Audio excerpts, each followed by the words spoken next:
रात के करीब 9 बज रहे थे। चारों तरफ इतना सन्नाटा था कि साइकिल के टायरों के नीचे कुचले जाने वाले सूखे पत्तों की आवाज भी किसी धमाके जैसी लग रही थी। कबीर, जो अपने दफ्तर के काम से रामपुर की ओर जा रहा था, उसने एक बार रुककर आसमान की तरफ देखा। आसमान का रंग गहरा स्लेटी हो चुका था, जैसे किसी ने नीले कैनवास पर काली राख बिखेर दी हो। हवा, जो कुछ देर पहले तक चल रही थी, अब पूरी तरह थम गई थी। वह सन्नाटा, वह बहुत डरावना था। कबीर को एहसास हो गया था कि कुदरत किसी बड़े तूफान की तैयारी कर रही है। धत तेरे की, अभी तो रामपुर कम से कम 10 कोस दूर है। अगर यहीं फंस गया तो लेने के देने पड़ जाएंगे। हाथ में इतना कैश है, ऊपर से ये सुनसान रास्ता। भगवान, बस सही सलामत पहुंचा देना। उसने अपने पैरों की पूरी ताकत पैडल पर लगा दी। साइकिल की चेन से आने वाली कचर कचर की आवाज उस सन्नाटे को चीर रही थी।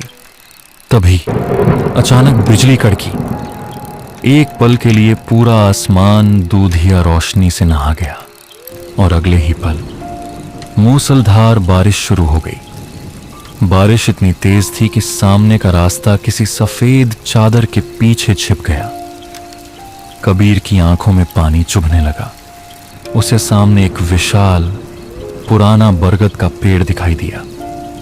बिना सोचे समझे उसने अपनी साइकिल मोड़ी और उस घने पेड़ के नीचे जा खड़ा हुआ। लेकिन बारिश का कहर रुकने का नाम नहीं ले रहा था। ठंडी हवाएं उसके शरीर को चीर रही थीं। वह कांप रहा था। हे ईश्वर, रक्षा करना, ये तूफान थम जाए बस। करीब आधे घंटे बाद बारिश कुछ कम हुई, लेकिन सड़क का नजारा बदल चुका था। हर तरफ कीचड़ और टूटी हुई टहनियां थीं। कबीर ने साइकिल घसीटना शुरू किया।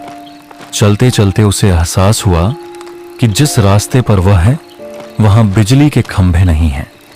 वह रास्ता भटक चुका था। तभी धुंध के बीच उसे एक काली परछाई नजर आई। वह परछाई सड़क के किनारे एकदम स्थिर खड़ी थी।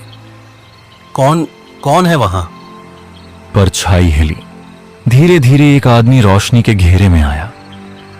उसका चेहरा पीला था और आंखें धंसी हुई थीं। उसने एक पुराना सा कपड़ा पहना था।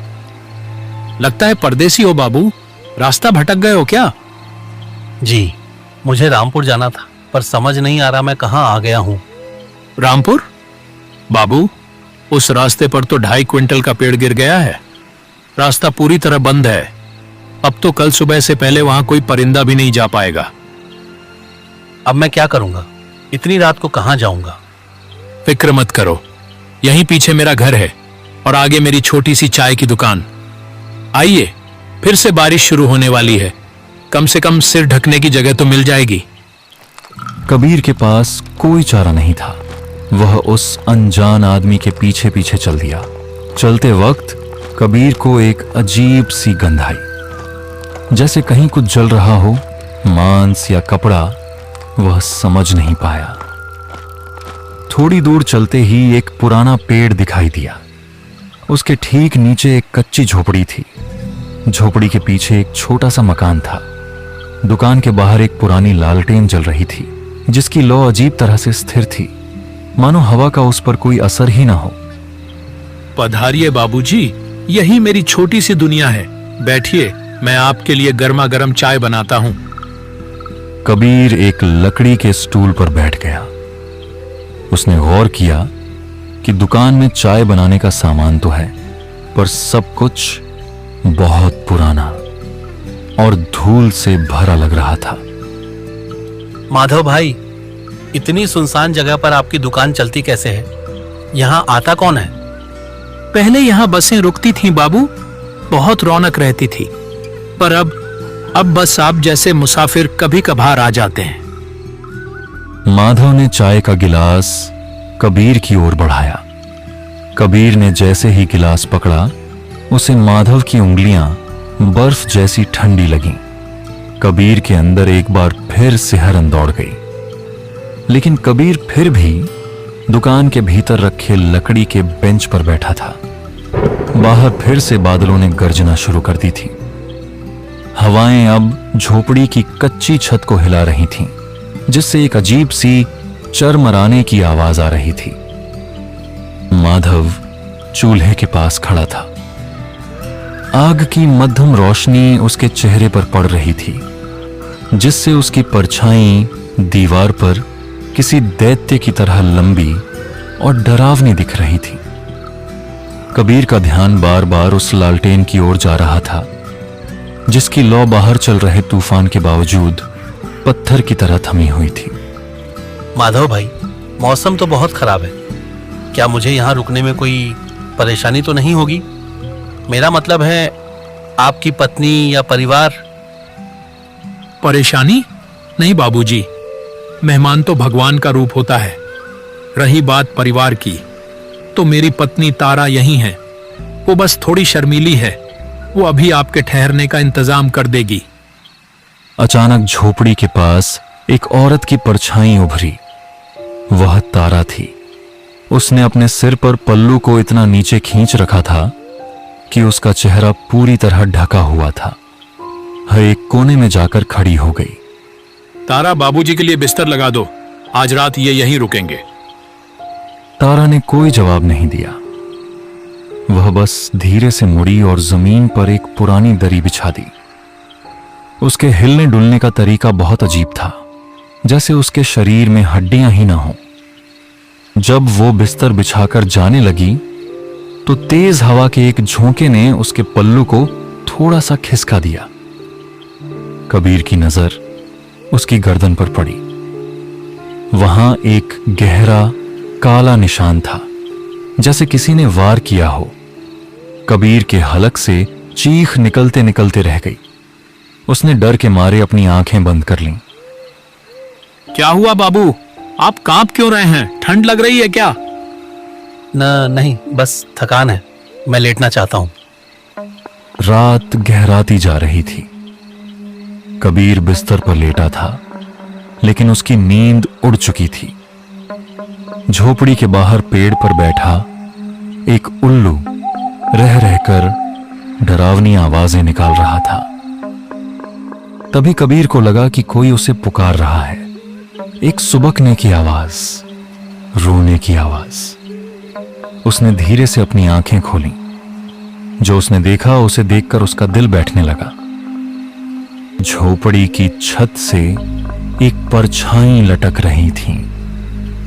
एक आदमी की लाश, जिसके गले में मोटी रस्सी थी और वह धीरे धीरे हवा में झूल रहा था।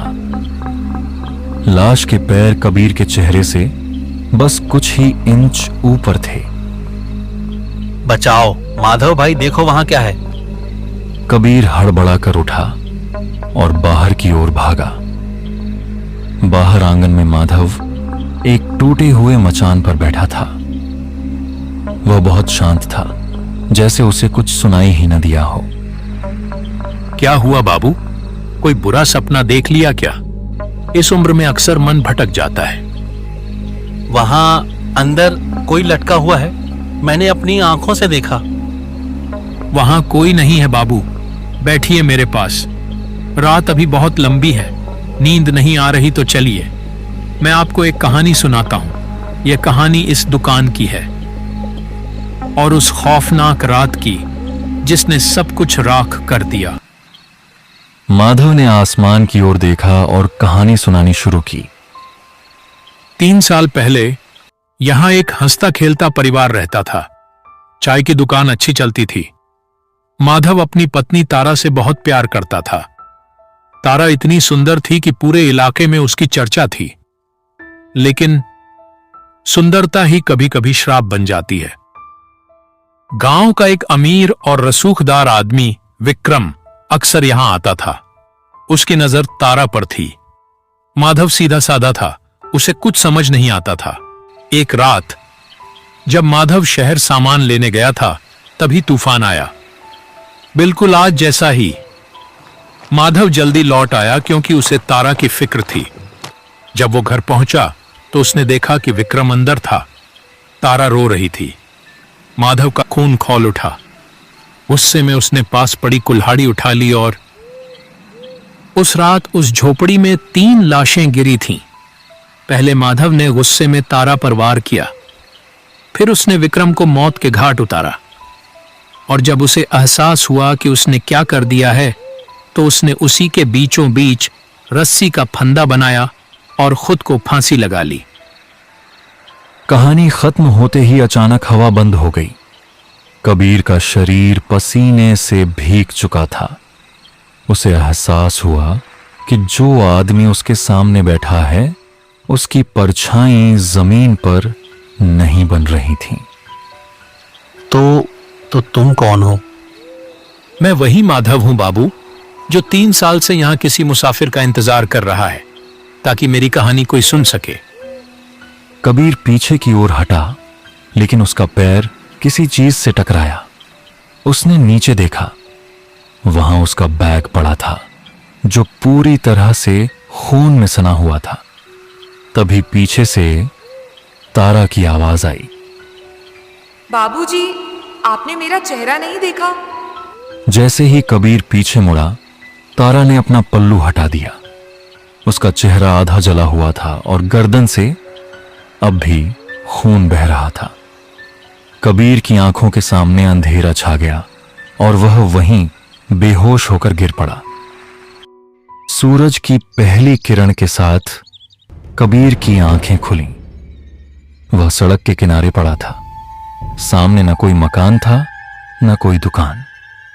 वहां सिर्फ एक जला हुआ पेड़ था और उसके नीचे कुछ पुरानी हड्डियां और एक सड़ा हुआ बैग पड़ा था।